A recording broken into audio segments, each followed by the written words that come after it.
Un incontro svolto e promosso dal Consorzio di Bonifica Pianura di Ferrara che rappresenta un po' quella che è la situazione del territorio, specialmente a ridosso del Delta. Cuneo Salino, grosso problema per agricoltori e non solo. Stefano Calderoni, presidente di questo ente di bonifica, qua ha raccolto anche tutte le maestranze, no, che gravitano attorno all'acqua e alla gestione delle acque. Qual è la situazione? Avremmo preferito non fosse di grande attualità il 23 di giugno fare un evento che discuteva di grandi progetti sull'asta del Po per contrastare l'ingresso del Cuneo Salino, invece drammaticamente siamo in una fase di crisi storica, spesso si è fatto riferimento a dati simili a quelli di 70 anni fa, in realtà è parzialmente impreciso perché oggi le condizioni socio-economiche attorno al Po sono mutate in modo significativo. È evoluta l'agricoltura, sono evolute le condizioni e le necessità anche dei cittadini e delle imprese, quindi in realtà questa crisi è la più grande crisi che abbia mai attraversato il bacino del Po nella storia del Novecento. È chiaro che i primi effetti si iniziano già a misurare, la preoccupazione degli agricoltori è soprattutto per quanto riguarda il tema dell'ingressione del Cuneo Salino, non solo sull'oggi, ma evidentemente anche quello che può lasciare nei terreni. Quello che abbiamo in qualche modo fatto emergere anche quest'oggi attraverso gli interventi dei nostri collaboratori, dei nostri professori universitari, è che in realtà c'è una persistenza di questo fenomeno nei terreni che in qualche modo si sedimenta e crea effetti anche nel lungo periodo. Tanto che si può addirittura immaginare che in assenza di acqua dolce, in assenza delle attività che il Consorzio svolge, nel giro di qualche decina d'anni questi terreni rischiano di diventare completamente aridi. Quindi noi oggi abbiamo fatto un grande appello alla politica, siamo nei giorni in cui si fanno gli esami di maturità e noi ci siamo sentiti di dare delle pagelle. Possiamo dire che li rimandiamo tutti a settembre, no? Nel senso che servono interventi, servono subito, per 20 anni si è discusso, simposi molto importanti su che cosa dovevamo fare nel bacino del Po, in realtà gli interventi non ci sono stati, quindi noi oggi chiediamo che la politica si assuma una responsabilità, quella di utilizzare i fondi del PNRR per fare ciò che è necessario, ovvero salvare il fiume, salvare la vita e salvare un pezzo di economia strategica, ovviamente non solo per noi, ma per tutto il pianeta. Oggi capiamo quanto produrre cibo sia importante. Qui siamo Mesola, zona particolarmente a rischio del Cuneo Salino, ma così è una buona parte del nostro territorio nazionale. E quindi questo a maggior ragione deve essere preso con un certo piglio da parte della politica. Assolutamente sì, non è un caso che l'iniziativa di quest'oggi in realtà sia stata organizzata insieme ad Ambi Nazionale. Il nostro è un territorio dove l'agricoltura più specializzata viene fatta proprio nelle zone costiere, non solo a Mesola evidentemente, ma più in generale lungo tutte le linee di costa italiane. Quindi quello che serve al Po, quello che è utile al Po è trasferibile anche altrove. Infatti abbiamo lanciato questo grande progetto nazionale per costruire degli invasi che nei momenti in cui l'acqua c'è la raccolgano e la rilascino nei momenti in cui l'acqua serve. Tenere ovviamente ricaricate le falde, tenere le quote dentro i nostri fiumi è fondamentale per garantire sicurezza ai nostri agricoltori, ma anche ai cittadini tutti. Purtroppo vediamo quanto oggi sia complesso prelevare l'acqua non solo per scopi agricoli, ma anche per scopi civili. Nicol Mastrocicco, docente dell'Università degli Studi della Campania, esperta di Cuneo Salino. Ma esattamente che cos'è il Cuneo Salino? Allora, il Cuneo Salino si forma nel momento in cui il livello del mare è maggiore rispetto al livello dell'acqua contenuta nelle falde freatiche. Questo fa sì che, per il semplice principio dei vasi comunicanti, l'acqua salata del mare tenda a infilarsi, a intrudersi all'interno dei sedimenti dell'acquifero e quindi si propaga via via sempre più verso l'interno. Un po' la stessa cosa che succede all'interno dei fiumi, quindi è molto più intuitivo capire come l'acqua del mare riesce a infilarsi lungo l'asta del Po nel momento in cui il Po ha una portata molto bassa. Anche gli acquiferi in periodi di siccità, di mancanza di piogge, hanno delle portate basse e quindi anche negli acquiferi, secondo lo stesso principio, il mare riesce ad infilarsi e a portare salinità verso l'interno. Questo è un fenomeno che viene acutizzato nei periodi di siccità e anche un po' dall'antropizzazione, quindi l'eccesso magari di canalizzazione, il che fa confluire le acque all'interno nell'entroterra, fenomeno che peraltro riguarda un po' tutta la nostra penisola. Sì, l'area della pianura padana non è l'unica che in questo periodo sta subendo problemi di abbassamento delle portate dei fiumi e di salinizzazione. un po' tutte le pianure alluvionali costiere, quindi la piana dell'Arno, la piana del Tevere, la piana del Volturno presentano queste problematiche. E come diceva lei, assolutamente i periodi di siccità sono periodi in cui questa criticità viene ulteriormente enfatizzata, quindi se non piove gli acquiferi non vengono ricaricati dall'acqua di pioggia, che quindi non riesce a spingere giù il cuneo salino, e abbiamo queste manifestazioni che ovviamente hanno degli impatti considerevoli non solo sugli ecosistemi ma anche su molte attività antropiche. Ci sono rimedi per, in questo caso, in questo frangente, per cercare di contenere questo fenomeno? Ci sono diverse tipologie di azioni che possiamo mettere in campo, ma la cosa importante è non aspettarsi che siano efficienti nel breve termine. Sicuramente cercare di aumentare la portata all'interno del fiume Po, per esempio creando dei bacini in montagna da cui rilasciare portate durante il periodo estivo, ma anche impedire all'acqua del mare di risalire lungo i fiumi con delle barriere, o creare dei bacini di dispersione in aree costiere in prossimità dei sedimenti sabbiosi che facilitano la ricarica, sono tutte azioni che hanno dimostrato avere successo in molte altre zone che prima di noi hanno sperimentato queste condizioni di siccità. Non dobbiamo aspettarci che mettendolo in campo oggi vediamo i risultati domani. Sono azioni che richiedono tempo per poter manifestare i loro effetti benefici.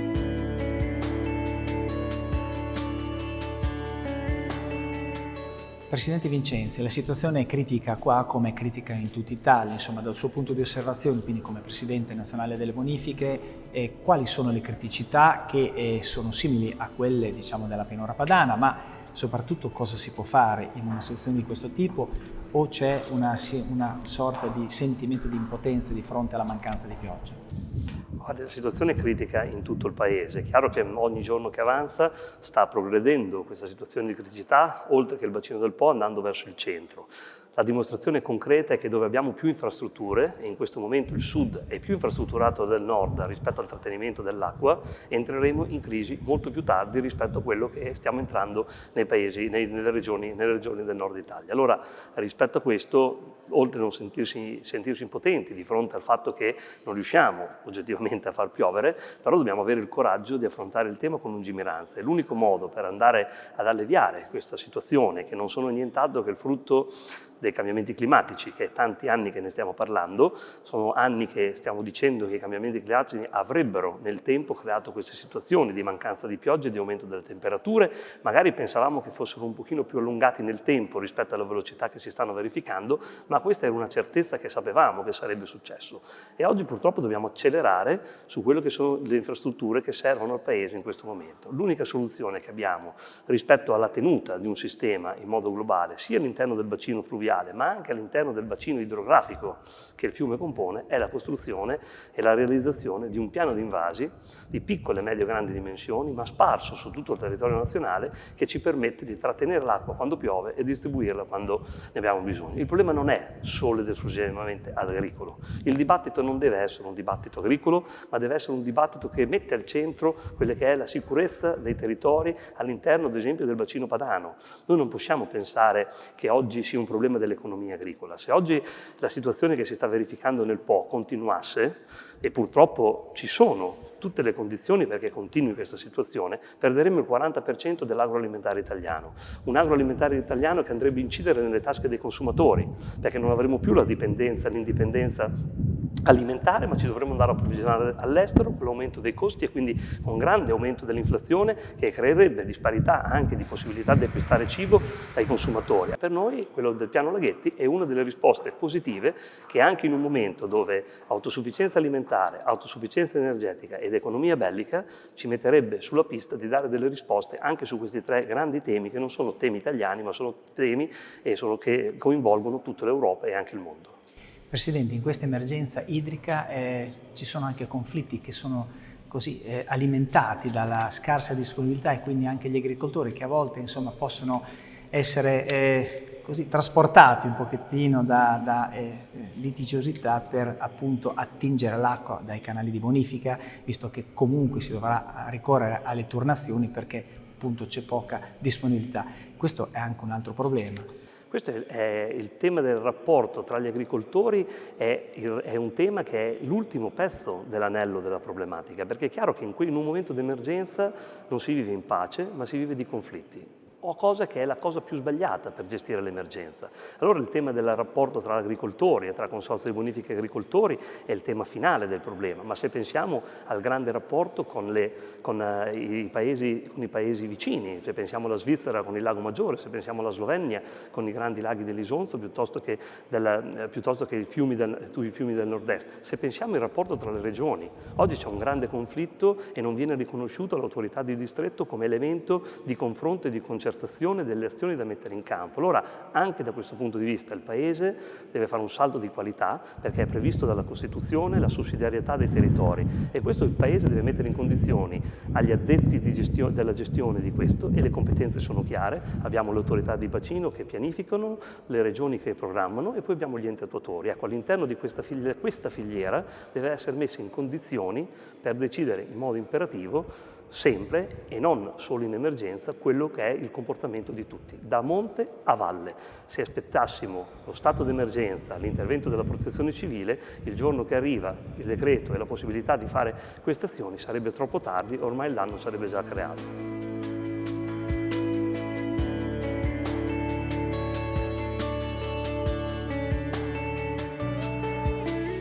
Miuccio Berselli, segretario generale dell'autorità del bacino del Po, in questi momenti di difficoltà, quindi di crisi idrica, fa molto comodo anche la risorsa idrica che è stoccata nei grandi laghi del nord.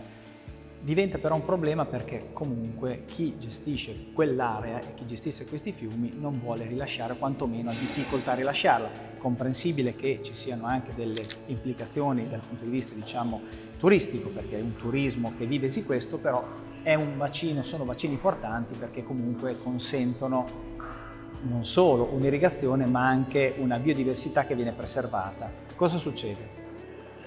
Faccio una fotografia per rispondere. Nel bacino del Po riusciamo a fare il 40% del PIL nazionale in agricoltura e il 55% del PIL nazionale per quanto riguarda il comparto idroelettrico. Quindi l'acqua ha un grandissimo valore economico e naturalmente ha un grandissimo valore di biodiversità e di ecosistema. Se l'acqua cala e la portata cala, come in questo periodo, 70% in meno di neve, 4 mesi che non piove, temperature più alte di 3 o 4 gradi, prima ancora che inizi l'estate, noi siamo senza acqua.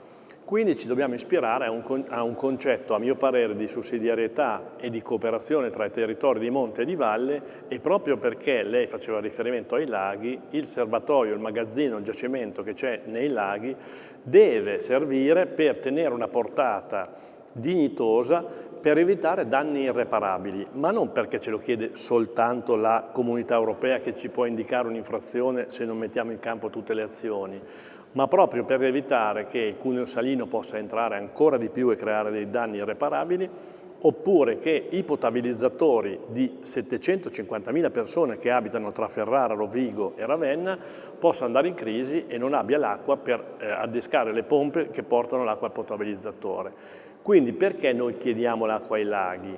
Ma non perché l'acqua ce la mettiamo in tasca, proprio perché dobbiamo sostenere il territorio più fragile, il territorio più a valle e il territorio in cui l'acqua dei laghi è stata considerata e fatta da sempre, grazie alle chiuse che ci sono, disponibile per la parte di valle. Il problema vero è che le comunità locali molto spesso, come faceva riferimento lei, dicono l'acqua è mia e quindi me la trattengo. L'acqua non è di nessuno, l'acqua è di tutti e proprio per questo dobbiamo andare in una direzione che sia una grande responsabilità di tutti per tenere insieme una coesione sociale e, secondo me, anche un habitat straordinario come quello del Delta.